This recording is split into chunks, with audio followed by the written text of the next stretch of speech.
Dad, I was wondering, since Marjorique is a refugee and all the refugees that I know through him are in trouble at the moment, if the Church of South Africa, the NG Church, which you are part of, and so forth, and all the sister churches of the NG Church, cannot organize some sort of community project to help these refugees while they're being attacked through the xenophobia that currently happened in South Africa, especially in the Eastern Cape, but it will probably go over to the rest of the country.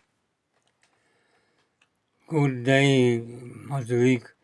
I'm very sorry to hear about the new developments and you are having problems in this regard. I just want to tell you that I can not officially help you.